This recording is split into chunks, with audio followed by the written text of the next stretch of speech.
Breaking news from 9 months into Russia's invasion of Ukraine. Welcome to The Real Report. If you guys find any information of value, leave a like, subscribe to The Real Report, that's me, and discuss in the comments down below. Now to start things off, Russia's top diplomat warns any escalation between nuclear powers may become uncontrollable. We're going to stick mostly to the headlines today, so stick around, it'll be a brief video. U.S. poses existential threat to Russia, says Putin's leading diplomat. Of course, we're talking about Lavrov. And U.S. troops combat ready on the border. That's from a Lithuanian commander. The U.S. troops stationed in Lithuania near the border have prepared to get into military engagement with Russian forces, according to Lithuania's top brass. Now, the U.S. forces stationed in Eastern Europe along the border with Belarus had switched from deterrence mode into, quote, combat mode. U.S. troops in Lithuania have been stationed in the eastern city of Pobrad since 2019. 62,000 U.S. military personnel are assigned permanently on the continent, as an FYI. Now, an interesting one, Russia says U.S. and NATO are now directly participating in the Ukraine war. Of course, that's another escalatory announcement. Earlier this week, CNN reported that the Biden administration is considering dramatically increasing its training of Ukrainian forces, which we know 2,500 Ukrainian soldiers trained by U.S. advisors a month, which over half a year would be 15,000 going through the proposed ramped-up U.S. program.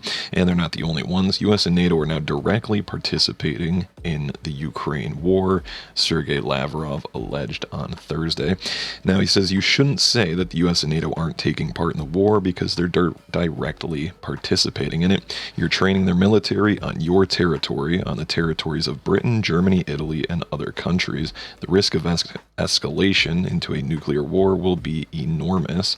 Now, of course, again, the United Kingdom is also training Ukrainian troops. UK's own infantry program for Ukraine forces has a stated goal of training 10,000 Ukrainian troops. And the Latvian foreign minister has admitted that he has an IQ of about 7 because he says we should not fear Moscow's response to strikes inside Russia. Of course, that comes last week, and then this week we have the drone attack on the airfield, the Russian airfield. Was a Ukrainian drone attack. The Latvian foreign minister urged NATO to permit Ukraine to launch strikes inside Russian territory, saying the alliance should not fear Moscow's response. Absolute insanity. I mean, some of the stuff Blinken and Milley have said are unfathomable, but this really takes the cake. He says, again, the Latvian FM, we should allow Ukrainians to use weapons to target missile sites or airfields from where those operations are being launched, again, inside Russia. And Russia rejects pullout from Ukraine as condition for talks. Russia said Friday that Western demands it should pull out completely from Ukraine as part of any future talks to end the war, effectively rule out any negotiations. Now, of course, the AP also doesn't know where to get their numbers from and is biased because they're saying Ukraine officials set the country's battle losses at 13,000 troops, when Ursula, the head of the EU, just admitted there are 100,000 Ukrainian losses so far, soldiers in the war. In the Ukraine war, Russia demands annexations recognized before he'll come to the talking table. Russia says the West's refusal to recognize new territories seized from Ukraine makes peace talks harder after President Biden, putting cup, indicated he would be ready to meet Vladimir Putin, again 9 months into the invasion of Ukraine. And as a PSA, my videos will be cut down to a few days a week and shorter in length until analytics improve or the shadow ban is lifted. So again, hit the like button to join the fight if you haven't already.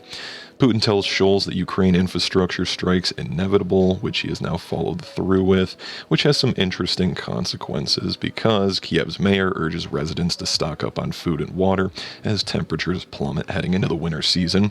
25 degrees Fahrenheit, or -4 for you Celsius users, saying, quote, I appeal to the people to have a supply of technical water, drinking water, durable food products, and warm clothing, the mayor emphasized.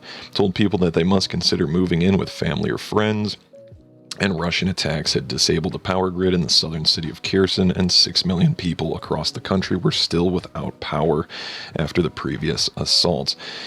Russia's hitting targets that are used to replenish Ukrainian forces with weapons provided by Western nations and that Ukrainian forces rely on to operate, taking out heat, water, electricity. These are Putin's new targets, so essentially shock and awe, and what the United States did in the Middle East.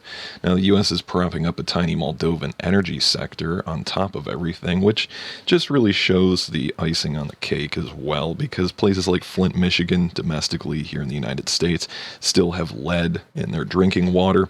Yet we can continue to send billions of dollars, at least $1 billion every other week or more, to Ukraine and now Moldova as well. Blinken announced the U.S. is prepping more aid to the Ukrainian government. Moldova will be receiving significant aid for its failing energy grid. The United States will commit over $53 million to send equipment to help stabilize Ukraine's energy grid. $1.1 billion going to both Ukraine and Moldova. Again, that was a request submitted to Congress for $1.1 billion to secure Ukraine and Moldova's energy sector and restore their energy supply. You know, we could have 100% free healthcare, top notch for every single U.S. citizen but, you know, that's not the point. Now, Moldovan authorities began informing Western allies it is suffering massive blackouts in relations to stepped-up Russian airstrikes in neighboring Ukraine. Talking about blackouts, heck, we're going to have these problems in the northeast in the United States with heating oil shortages, so maybe we should look a little closer to home. But Ukraine's energy system, massive electricity blackouts in the entire country, so prepare now. And also Gazprom threatened to cut natural gas supplies being sent to Moldova after accusing Ukraine of siphoning off a large quantity during transit. So that's going to do it for me, guys. If you learned anything new, again, leave a like, subscribe, and discuss in the comment section down below. I'll see you guys in the next one. Take care.